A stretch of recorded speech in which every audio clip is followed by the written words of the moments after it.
Tonight, when supports fall short. Taxpayers are funding the rent, they're funding the supervision. A city housing program under scrutiny. Plus, high-rise homes in Old South. This will cater certainly to professionals. It'll cater certainly to empty nesters and retirees. Rental housing in a historic neighborhood taking shape. And ready for takeoff. We're live from the London airport ahead of the annual air show.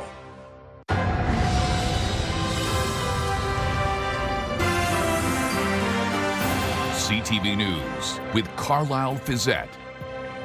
Good evening. Thanks for joining us. We begin tonight with a supportive housing program under scrutiny. A local landlord says he's dealing with a mess of an apartment requiring a substantial repair bill and has faced threats to his safety. Daryl Newcombe reports. Damage and debris virtually everywhere in this recently vacated apartment. The landlord who filmed the video says it was rented for 7 to 8 months to a tenant who was part of a local program for housing homeless Londoners. This is an urgent crisis. Councillor Susan Stevenson says the landlord wants to remain anonymous after receiving threats. This is something that we see on social media. We hear about these horrendous living conditions, but I don't think any of us expected that we would see that in a city-run program. You can see bugs on the shower curtain, drug pipes and needles, damaged smoke detectors, and a stairwell clogged with debris. The landlord vows never to participate in a housing program again, estimating they're out over $10,000. And the apartment will be off the market at least 2 months. Stevenson says the housing program was supposed to be providing regular visits by support workers to ensure the tenant was on the right track. Taxpayers are funding the rent, they're funding the supervision, and we're doing this to people who wanted to help. According to Stevenson, the apartment was part of Project Home, a Housing First program that's a partnership between City Hall, St. Leonard's, and a number of smaller organizations that provide support to tenants. We're supporting, or have been supporting, probably somewhere over 200 or so individuals, getting them into housing. The types of issues that you're referring to, they only really happen a handful of times, and usually we're able to work with landlords to try and do some remediation or do some repairs and correct things when they come up. Stevenson says the video challenges the current level of supervision and shows a situation that put the program's tenant, their neighbors, and the landlord at risk. For somebody that's been housed for a while and things are moving along well, it's a minimum of a monthly check-in. At the initial stages, it could be every week. It could be several times a week. Stevenson wants council to get more directly involved in its housing programs to ensure high-needs individuals are placed in apartments with a correct level of security and supports. This is an emergency situation. I met with the mayor yesterday because he needs to know. We're discussing what can be brought forward as an emergent motion. We are in touch with the city all the time. I mean, we have connections at multiple levels, from coordinated access to leadership. A review by the city, I mean, it would be nothing that we would shy away from. Stevenson intends to bring a motion to the Community and Protective Services Committee on Monday. Daryl Newcombe, CTV News. The developer behind a 168-unit rental high-rise in Old South revealed design plans today. With more on the project's potential impact in one of London's most historic neighborhoods, here's Sean Irvine. Construction crews prepare the ground for a new 18-story high-rise just a short walk from Wortley Village. The 168-unit structure, known as the Mayfair and a tip of the hat to the other London, is expected to be completed in 2027. This will cater certainly to professionals. It'll cater certainly to empty nesters and retirees. The project is among the first built by Tricar to benefit from the federal HST exemption on rental projects. The company says the program improved the feasibility of the $80 million project. 3-4% that it's going to help with, but every percentage point matters when you're talking about a large project like this and the amount of risk being undertaken. The loss is worth it, says Liberal MP Peter Fragascatos. He is focused on bringing new rental units to the city. We have demand that's out there, but we don't have enough supply. So by building more homes, we will get down costs in the area of rent. Now, the start of this project comes at a time when housing starts are down in many parts of the country. But Carpella maintains there is still some confidence in the London market. I think London, southwestern Ontario in general, obviously the market isn't as high as it was, but I do not feel we're feeling the same effects as somewhere like a Toronto or Vancouver would be. We can build really high quality projects right here in desirable locations in our city and create some infill and densification in parts of the city where we really need it. Yet modern buildings in the heart of Old South aren't always welcomed by the neighborhood.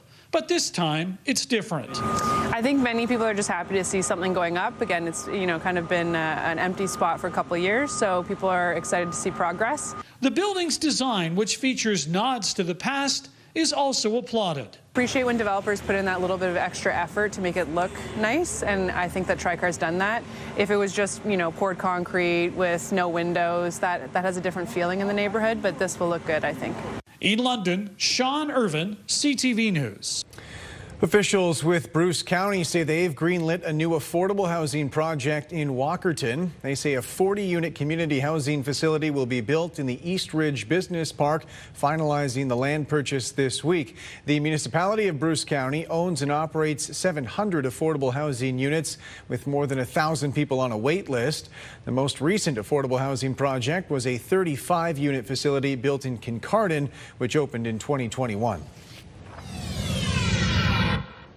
Good evening, I'm Rita Ismail. Noticeably cooler conditions today. We had a low pressure system move through this morning, and you likely woke up to a good amount of rainfall, much needed rain. That system is on its way out, but the air mass in behind it cooler, and the winds, they're going to kick up as we move into Friday, especially throughout Midwestern Ontario. You are under a special weather statement. We're expecting wind gusts of up to 90 kilometers per hour for your Friday. Coming up in the full forecast a little later in the show, I'll walk you through the first full weekend of September with lots going on in the city. The temperature will certainly impact your weekend plans. Details still ahead. Construction is underway on Western's campus on a new $44 million research center. University officials say they're using lessons learned from the pandemic to fend off future viral threats. As Brian Bicknell reports, it's a first-of-its-kind facility in the world. We kept our distance, masked up, and took extra precautions. And it was during the COVID-19 pandemic, researchers found out just how much more there is to learn about viruses and pathogens. Oh, you have to be 3 meters away to have protection against someone who might cough or sneeze on you. Well, that was really just based on models. It wasn't really verified. And that understanding goes well beyond just that 3-meter rule or various other things that we practiced during the pandemic. And that's because we're just erring on the side of caution. But such scientific guesswork could soon become more certain. Western University has begun construction on a $44 million pathogen research center. Located at this site in the Western Research Park, the center will house a good manufacturing practice, or GMP, designed to manufacture products for clinical trials on humans, and a microbial transmission facility. The first of its kind in the world, it will enable scientists to test how viruses like influenza or COVID-19 spread through the air in real-life settings. We will release the virus into those facilities, and using mannequins that are mimicking human respiration and will have human lung cells in them, we can see how you transmit from one to the other. The new facilities will operate alongside Western's existing impact facility, which studies how diseases behave inside the body.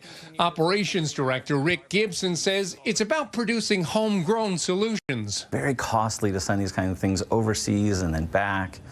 And I think we're trying to solve the problem of being able to do all of it here, locally, affordably. The new Pathogen Research Centre also comes with a major economic impact, helping solidify London as a medical research hub. It's expected to attract more medical industry almost right away. But we anticipate bringing millions of dollars of industry to London within the first years of operation. The Pathogen Research Centre is expected to open in 2027. Brian Bicknell, CTV News. Local health officials are reporting 9 more Legionnaires disease cases in the last month. Those cases were confirmed after August 6th when the initial outbreak was declared over. Last week, when health officials redeclared the outbreak, they said the cases are likely linked to cooling towers at a meat processing plant on Trafalgar Street. They say the bacteria can cause pneumonia-like symptoms, and 4 people have died so far. Researchers in Hamilton say they've made a potential breakthrough which could lead to fewer complications associated with a common blood thinner. Pauline Chan has more on those risks and what's changed. Heparin is a blood thinner used during all kinds of major surgery, such as cardiac or hip surgery. The disorder we're working on is called the heparin-induced thrombocytopenia, or HIT. It's one of the most high-stakes complications that doctors face when treating patients with heparin. Although heparin-induced thrombocytopenia is rare overall, it isn't uncommon in hospitals because the number of patients that actually receive it. So doctors see it often enough that they always have to be on alert. In addition, there is a danger in misdiagnosis. The challenge with this is that if the diagnosis is missed, patients can develop life-threatening clots. So while you're giving heparin as a blood thinner to prevent clots, it actually causes the clotting. On the other hand, if you misdiagnose the patients, you stop the use of heparin unnecessarily and switch to other blood thinners. And those alternatives may increase the risk of bleeding during surgery. Heparin-induced thrombocytopenia causes strokes, heart attacks, various different types of clots, leading to potentially amputation and even death. In those few cases, clots form as part of an immune response to the heparin. And Professor Isaac Nazi says the body produces scores of different antibodies. And the misconception was you produce many forms of these antibodies against it. However, what we discovered, and the reason we were able to make this discovery now, is because we have way more sensitive tools. So what we discovered is there's actually one single antibody, which we normally call a monoclonal antibody, that causes the disease. So this is a fundamental shift in our understanding of the disease. It means now we can design tests that can focus on the true culprit, making the diagnosis faster and more reliable. And Nazi hopes the development of a Canadian test will provide medical benefits for patients around the world, as well as economic benefits here at home. Pauline Chan, CTV News. Officials with the town of South Bruce Peninsula say their fight over Saugeen Beach ownership is over. The Supreme Court dismissed an appeal last week, which was filed by the municipality after a lower court awarded the Saugeen First Nation ownership of a 2-kilometer stretch in 2023. The First Nation has since changed the name to Saugeen Beach, while the name of the town, Sauble Beach, remains the same. South Bruce Peninsula officials say a future survey will likely figure out exactly which land belongs to the municipality and to the First Nation. Officials behind a new hospice in Walkerton say they're closer to completing their fundraising goal. They say construction on the 6-bed facility could begin as early as next year. They say they're 3/4 of the way to the $10 million needed.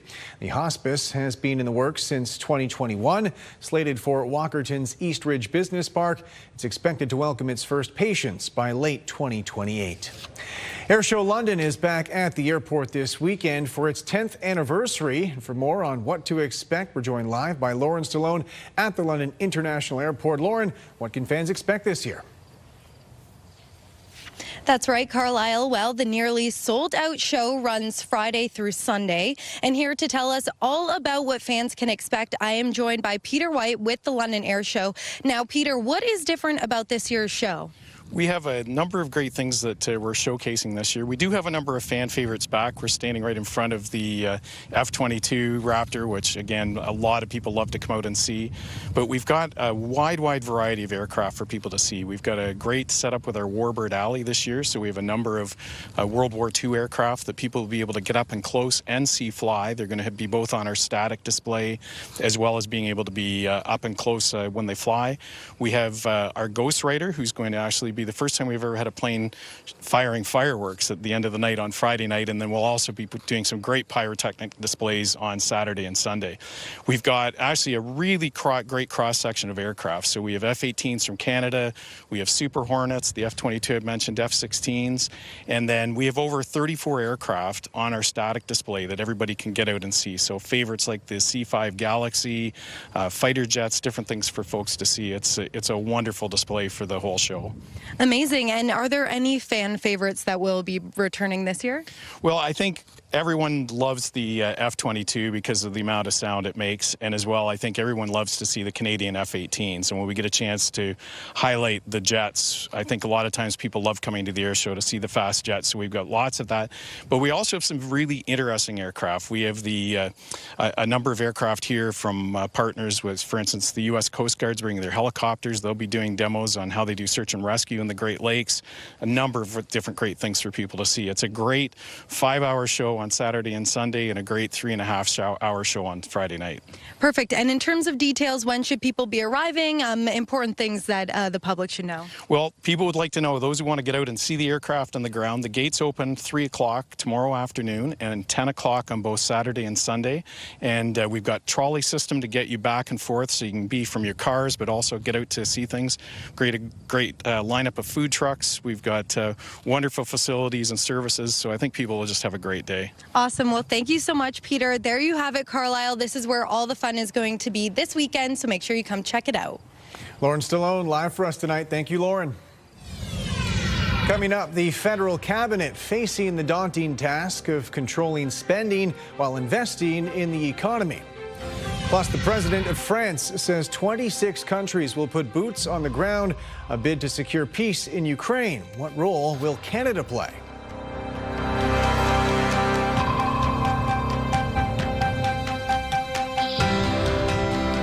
Download the CTV News app and stay on top of local stories as they unfold. We begin tonight with Ontario's Customize your feed and watch live wherever you are. CTVLondon.ca, your home for news. Catch the action as the London Knights take on the Erie Otters Saturday, September 6th, live at the Western Fair Sports Centre. Enter online at ctvlondon.ca to win a 4-pack of tickets plus admission to the fair. The Prime Minister wrapped up a second day of meetings in Toronto today with his cabinet. The talk today touched on choices when it comes to the next federal budget. As Judy Trin reports, it looks like major spending cuts are on the table.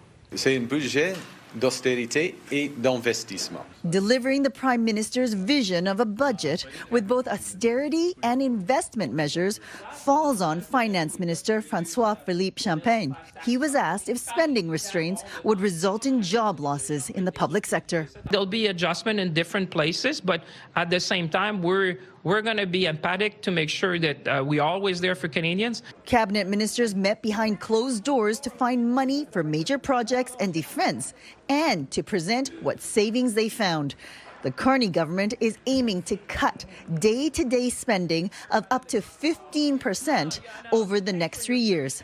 Federal unions call the move reckless. I think that public service cuts can do a real harm to Canadians because the public service is there every day to serve Canadians and to protect them and to keep them safe. The number of federal public servants has grown by more than 100,000 workers in a decade. The data shows that as of June, there were more than 357,000 public servants. We're certainly looking to see what the government proposes to do around addressing workforce, whether that's a direct cut or more of a careful attrition and reprioritization. He's doing neither investment nor austerity. What he's doing is even more bureaucracy and spending. Complicating matters, the government will take in billions less in revenue this year. After Donald Trump complained, the Prime Minister dropped the digital services tax and the retaliatory tariffs against the U.S. Judy Trin, CTV News, Toronto. On the sidelines of today's cabinet meeting, 2 top ministers gave an update on where negotiations stand with the U.S. on trade issues. With more on those comments, here's Rachel Aiello. Canada is holding technical discussions with senior U.S. officials to try and convince Donald Trump to ease off on tariffs on steel, aluminum, autos, and softwood. Those discussions start by having base understandings, common understandings of a series of potential options that may ultimately form what the Prime Minister said would be a series of small deals that cumulatively would put us in a better position than right now. The minister said the Americans agreed to dig into the details around Commerce Secretary Howard Lutnick's D.C. boardroom table last week. And since then, this country's top public servant has been presenting specifics to the Americans on how sectoral tariffs are causing economic harm across the highly integrated Canada-U.S. supply chain. You're trying to unravel something that's very, very difficult to unravel. And that's part of the challenge that I think our government is facing, which is going to be a journey of 1,000 steps.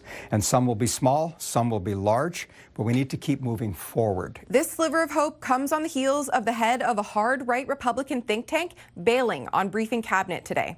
Kevin Roberts, the president of the foundation behind Project 2025, was tied up in Washington, according to his office. Rachel Aiello, CTV News, Ottawa. Mark Carney also took part in a call with European leaders today discussing Ukraine's future. More than 24 countries have pledged boots on the ground if Russia's invasion comes to an end. With more on whether that would include Canadian troops, here's Mike Couture. In a press conference after the meeting, French President Emmanuel Macron said 26 countries are ready to send troops to Ukraine or provide support over land, sea, or air. Now, Canada's commitment remains unclear. In a readout following the meeting, Prime Minister Mark Carney affirmed a willingness to deploy direct and scalable military assistance in support of upholding a ceasefire and lasting peace. Now, a spokesperson for Defense Minister David McGuinty wouldn't elaborate if that means Canadian boots on the ground. Macron did stress that international troops would not be sent to the front lines. The French president also said he has no doubt the U.S. will help provide security guarantees, but details are still being finalized. Now, it's important to note the plan for a reassurance force would only become a reality following a ceasefire. Meantime, Russia continues to send troops into Ukraine. Mike Couture, CTV News, Ottawa. And Rita Ismail's with me now handling the forecast for us tonight. And Rita, a big change it feels like compared to yesterday after those summery conditions. Noticeably cooler today. For sure. Yesterday was the first back-to-school day for the kids. They went in shorts and a t-shirt, and today I had to send them with a light jacket. Carlyle, 17 degrees. That was our daytime high. Early in the morning, we had rain showers and some embedded thunderstorms overnight as well. Really struggling to reach that daytime high today, which is 23 degrees. Overnight low, we were at 12. The record on this day in 1972, 32 degrees. Record low, 3 in 1974. Sunset, of course, at 7:53 this evening. And there is that clear conditions right now, so you could still peek out there. It's a beautiful evening for a walk, but you might need a little light sweater. Heading into the night, you can see that bulk of the system has pushed out to the east, but it's leaving behind a cooler air mass. And throughout Midwestern Ontario, cold, gusty winds. That's right, along the lakeshore of Lake Huron. We are going to see wind gusts of up to 90 kilometers per hour for your Friday. There is that special weather statement in place. Once this system moves out, we are tracking the next weather maker that will swing through. And once again, it will impact Midwestern Ontario. The rest of us, we're expecting to stay under a mix of sun and cloud for your Friday afternoon and Saturday. But there is a chance we could pick up a little bit of that rainfall throughout Sarnia and along the eastern shores of Lake Huron. Most of the rainfall falling throughout Grey and Bruce County. We're expecting to stay dry to the south of the 401 and then wrap around rain further to the northwest. Saturday, we could pick up a little passing shower Saturday evening, with the probability right now sitting fairly low at about 30%. But if you do have outdoor plans Saturday in the evening, say you're heading to the Western Fair, grab an umbrella just in case. This evening, though, quite pleasant and calm. Clear conditions overnight. Tomorrow morning, we'll wake up. It will be a little on the cooler side at 8 degrees. The winds out of the south, though. So they're shifting, and they're going to pick up. Thank you to our viewer, Mike, for sharing this photo with us, actually, from last year's air show. The air show, of course, back in town this weekend, and the weather not too bad for it. A mix of sun and cloud for your Saturday morning. There's that wind picking up here locally in London out of the southwest, 40 to 60 kilometers per hour, and then gusting in the afternoon. Keep that special weather statement in mind throughout Grey and Bruce County because it could be up to 90 kilometers per hour. 23 degrees, right on in terms of our temperature for your Friday, right on the mark for seasonal. Your 7-day forecast is, of course, brought to you by Metal Roof Outlet. Heading into Saturday, 19 degrees and then 18 on Sunday. Right now, I'm keeping the rain icon off of your weekend forecast because the probability is quite low for us to pick up any rain here in London. Monday, mostly cloudy. In terms of temperatures, cooling down slightly for the weekend, but then picking back up to where we're supposed to be, about 22, 23 degrees as we close off next week. Midwestern Ontario, however, bit of a different forecast because both of those low pressure systems are coming in from the north. You will tap into a little bit of moisture this weekend. It's not an all-out rain weekend. However, there is the chance for some moisture both Saturday and Sunday. Probability about 40%. Cooler for you as well, especially early in the morning, 7 degrees Sunday, and then mostly cloudy. Morning rainfall Monday, clearing in the afternoon, and then it looks quite pleasant for the remainder of your week. A very fall-like forecast for the first full week of September. Carlyle? It was a little bit of a shock that it would go up that much. Wow, yeah, 9,000. What happened? Still ahead, the cost of property insurance is rising. One of the main drivers, climate change. In case you missed the big news, Josh Ross is coming to town this February, and we want to send you there. But tomorrow's your last chance to win $835. Make sure you're listening to us. Good luck.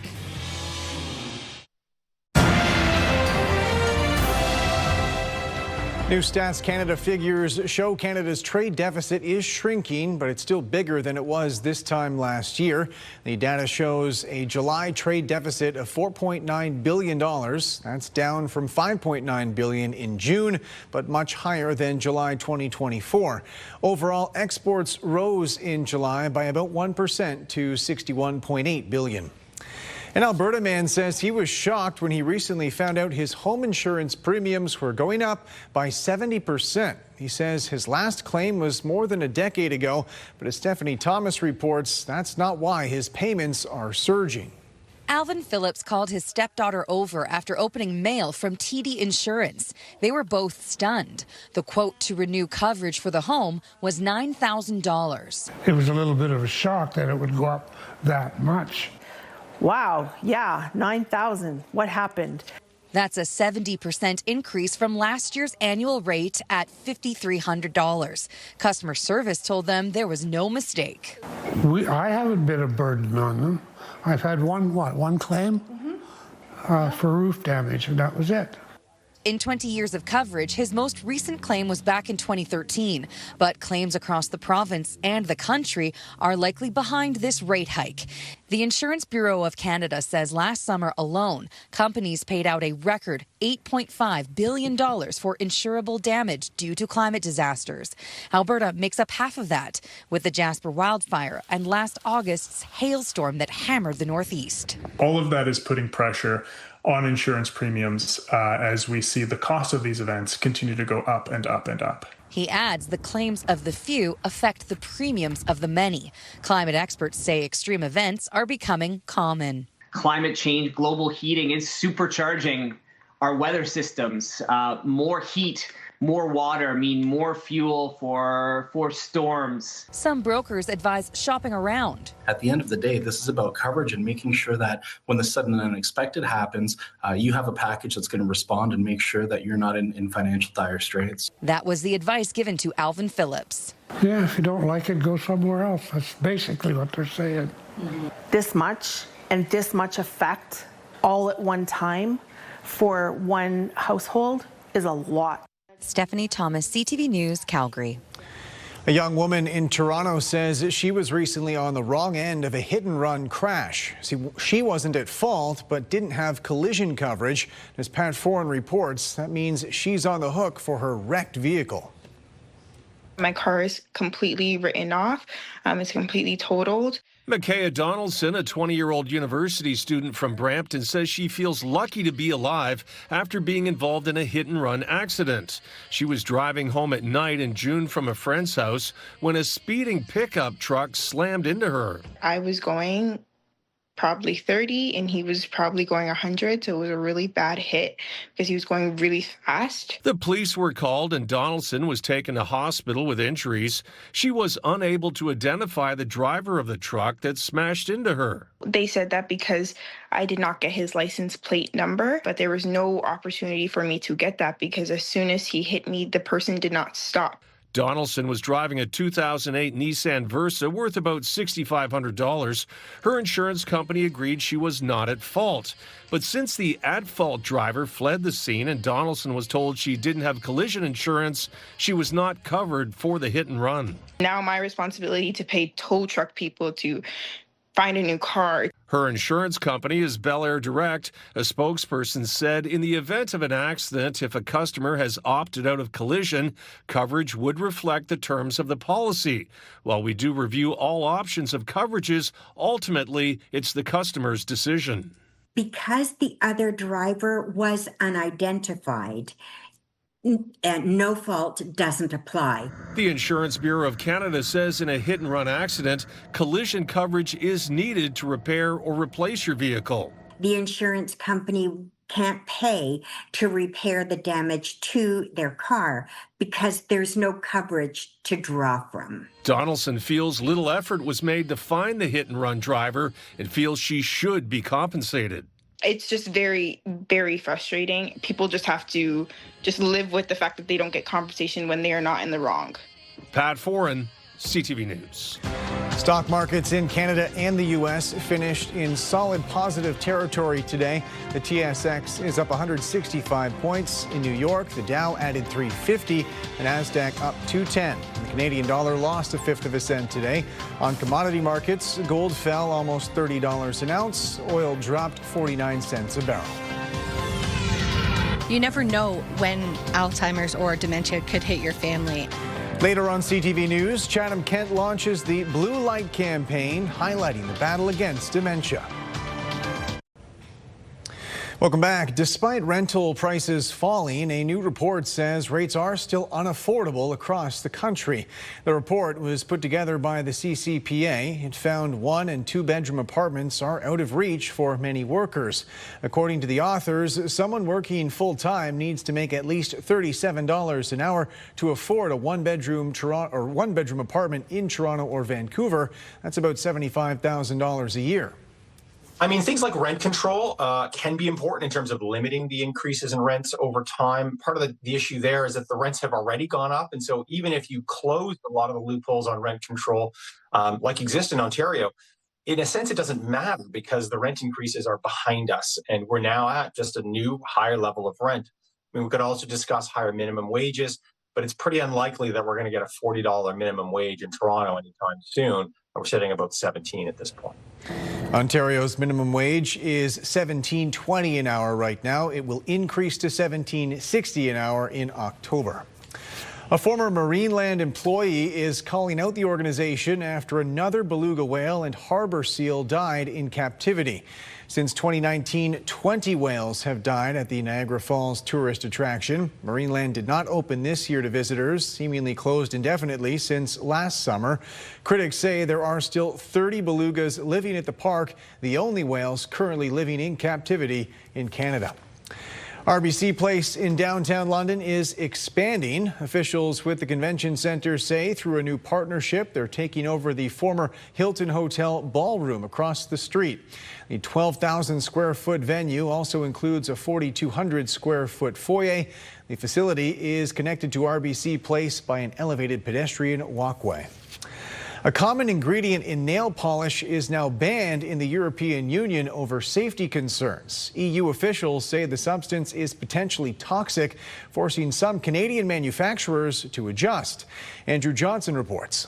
The gel on these nails will soon be missing a key ingredient. We are proactively reformulating everything anyways, just because we sell worldwide.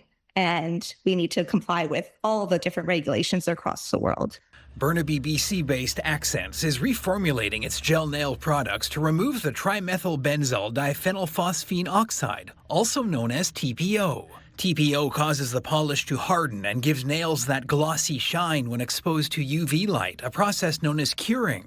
But studies in animals have raised concerns about its effects on fertility and reproductive health, and it's now banned in the European Union. This ingredient, TPO, has been found to have negative reproductive effects in animal studies. To my knowledge, there have not been controlled trials in humans, but due to the concern in animal studies, this is what inspired the caution. The EU historically has taken a more aggressive stance on chemicals in cosmetics, often banning substances that pose a theoretical risk to human health before studies are done on people. We reached out to Health Canada but haven't received a response. One dermatologist is not expecting a ban in Canada anytime soon. There are regulatory bodies that will have to really do a deep dive into the data to decide if this is a true real-world risk that could be problematic for humans. As companies like Accents now reformulate their products without TPO, if you're concerned, you can also try hypoallergenic gel polishes that are TPO-free. Andrew Johnson, CTV News, Vancouver.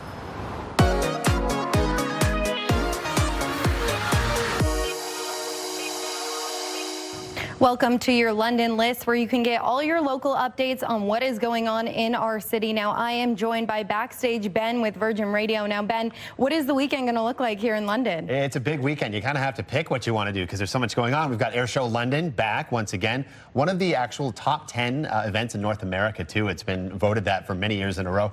So it's happening Friday all the way till Sunday. It's the drive-in event, but there's so many different cool new features. And obviously, the actual air shows themselves are incredible. Amazing. And I also know Western Fair is going on. Can you touch a little bit about that? Absolutely. Yeah, it's happening Friday as well until next Sunday. So 10 days of Western Fair. Obviously, again, I think it's one of the top 100 events in North America, too. It's always such a fun time. It's classic traditional fair stuff. You know, there's always bigger and better every year. Tons of concerts going on in the garden as well. And what about the watch party at Canada Life Place? What are people going to be watching there? Yeah, the closest we get to getting a real football game around here, right? It's the Detroit Lions versus Green Bay Packers. It kicks off at 2 o'clock. All the events kick off at 2 o'clock. It's a way to see it on the big screen. You can catch some football action right at Canada Life Place, and tickets are available through the website, CanadaLifePlace.com. Awesome. And the Sports Expo, that's also coming up this weekend. Yeah, the Garden at Western Fair on Sunday. It's a way to kind of see everything that's happening in and around the city. There's demonstrations for a bunch of different sports leagues. Try your hands on some new equipment and that kind of thing. So it's happening all throughout the day. It's a free event. Bring the kids and they can kind of see what they might get interested in for maybe next summer. Amazing. Well, thank you so much, Ben. That's what's coming up this weekend. Tomorrow on CTV News, Day 1 at the Western Fair will be live on location as the festivities kick off, launching 10 days of London's late summer tradition. Tomorrow on CTV News at 6.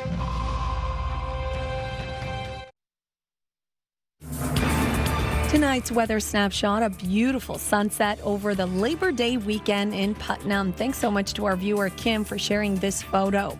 Friday will feature a mix of sun and cloud, but it will be windy with seasonal daytime highs around 23 degrees. As we head into the weekend, a bit cooler with temperatures struggling to reach 20 degrees and a passing shower possible on Saturday. An icon in global fashion, Giorgio Armani, has died. With more on the Italian designer's legacy and the empire he built, here's Adrian Gobriel. His indelible touch is tightly woven into the fabric of all things fashion. The man who became a mogul began his career as a merchandiser at an Italian department store. He went from buying clothing to eventually designing them for various companies. In 1975, a business partner convinced him to start his own fashion line, which would eventually become synonymous with style and fashion culture the world over. Rolling? We're ready to go. Okay. Canadian fashion journalist Jeannie Becker covered Armani's rise across the globe, even dedicating a section of her book to their time together. And see Giorgio Armani hovering near the elevators. As you read those words in your book and you reflect back on the time you spent with Giorgio Armani. I just had such fondness for him. You could ask anyone in the fashion business. No one would have a bad word to say about Armani. It wasn't in your face fashion. clothes that were totally empowering. You know, check these shoulder pads. This is an old Armani jacket I've hung on to. In those personal moments when you were sitting down with Giorgio Armani, what will you remember? I will remember what I always remember about every great person I've ever sat down with, and that's their kindness and their generosity of spirit. And he certainly had that. Was Armani one of one? Oh, yeah, absolutely. Absolutely. Yeah, a true original. It was a time. It was such a time in fashion, an era that I don't think will ever be replicated. Armani once shared that his greatest weakness was his inability to relinquish control. In a brief joint statement, his family and fashion house shared their commitment to protecting what he built and carrying it forward. Giorgio Armani was 91 years old. Adrian Gobrel, CTV News, Toronto. The woman known as the ketamine queen has pleaded guilty to selling Matthew Perry the drugs that killed him. Jasveen Sangha had signed a plea deal last month, pleading guilty to 5 federal charges in front of Perry's mother. The Canadian actor was found dead in his Los Angeles home 2 years ago. Perry had struggled with addiction and was using ketamine to treat depression. However, he had been seeking out more than his doctor would prescribe. The Toronto International Film Festival is getting underway, celebrating its 50th anniversary. Over half a century, the event has come a long way from early struggles to becoming what's now known as the People's Festival. John Venevali-Rao reports. Welcome to TIFF. I can feel the excitement in the house. While nowadays TIFF is a magnet for megastars, it wasn't always that way. A festival that in 1976 had a rather humble start. It was a big year for Toronto. The CN Tower opened, the Blue Jays got their name, and a movie fest debuted called the Festival of Festivals. It was small, a little disorganized, but it was amazing. Initially ignored by Hollywood, early on, among the few American celebrities to show up was Henry Winkler, a.k.a. the Fonz. Then in 1983, a turning point when The Big Chill had its world premiere in Toronto. That was a big moment because the cast all came up. And the cast was full of actors who went on to become huge superstars. Actor Warren Beatty turned up the following year, and there was plenty of Canadian star power, too. A festival of festivals that, a decade later, got a name change, something Piers Handling brought about when he took over.